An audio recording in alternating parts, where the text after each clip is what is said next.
के पार्टी के अध्यक्ष,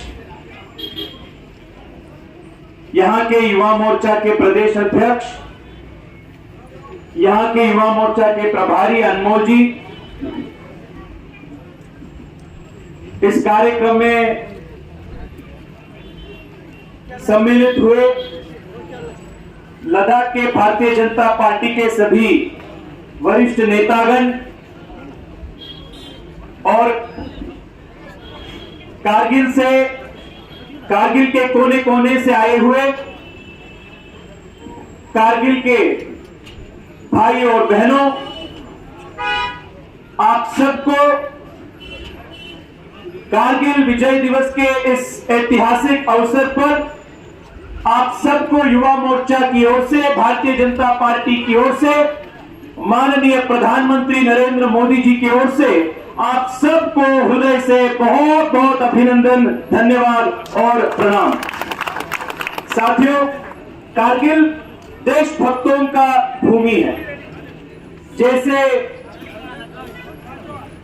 हमारे अध्यक्ष ने उनके भाषण में उल्लेख किया, जब कारगिल का युद्ध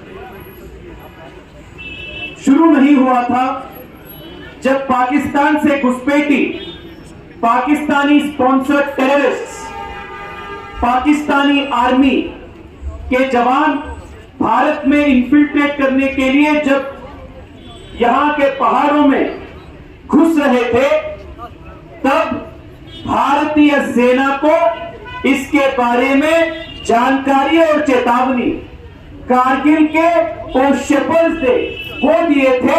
मैं इसलिए आप सबको भारत के ओर से, भारत के कोटि कोटि युवाओं की ओर से, यहां के सभी देशभक्त जनों को फिर एक बार धन्यवाद और अभिनंदन व्यक्त करना चाहता हूं।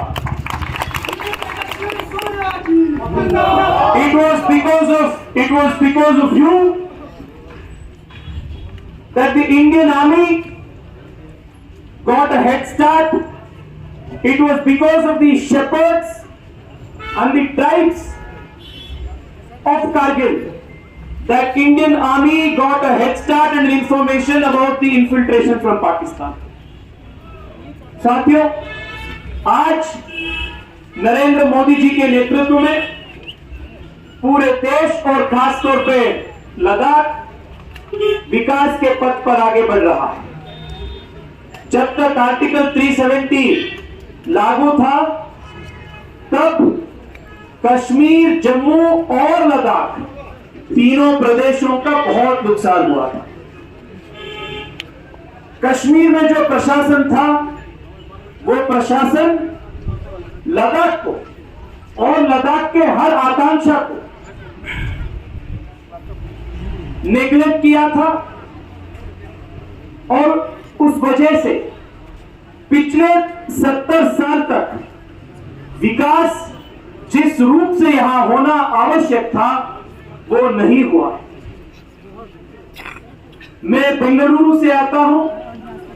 मेरे शहर में बहुत बड़ी संख्या में लद्दाख के युवा वहां पढ़ाई करने के लिए आते हैं। वो इसलिए आते हैं क्योंकि यहां लद्दाख में या कारगिल में उनको अच्छी क्वालिटी एजुकेशन प्राप्त करने के लिए अच्छे एजुकेशन इंस्टीट्यूशंस पिछले 7 दशक में भी नहीं बनाए। In the last 7 decades, Ladakh has been compromised in every possible way. Ladakh's development has been neglected. The aspirations of the Ladakhi youth has been rejected. पर आज नरेंद्र मोदी जी और अमित शाह जी के संकल्प शक्ति के वजह से और भारतीय जनता पार्टी के करोड़ों करोड़ों कार्यकर्ताओं के संकल्प शक्ति के कारण से आर्टिकल 370 हटा दिया, और आर्टिकल 370 हटाने के बाद पहली बार इतिहास में लद्दाख को एक अपना आइडेंटिटी और उनका एक विकास का एक हक पहली बार इतिहास में लद्दाख को मिला। साथियों,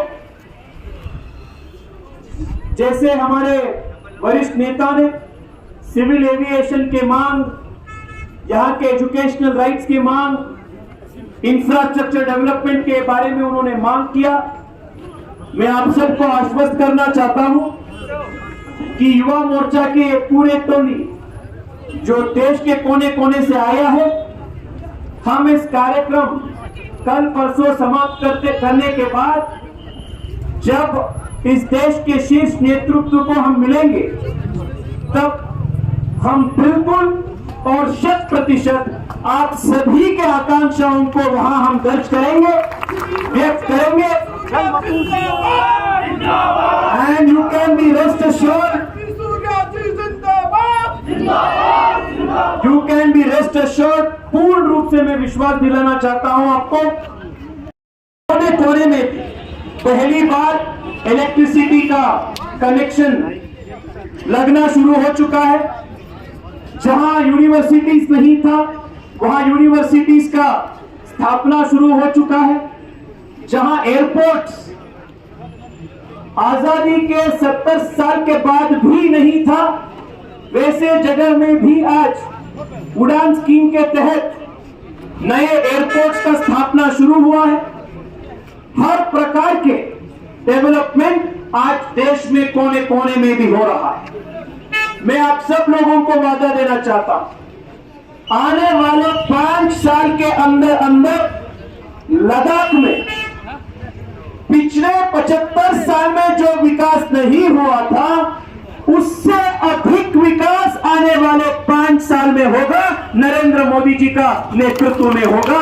और आप सब ये विकास यात्रा का साक्षी आप सब लोग बनेगा।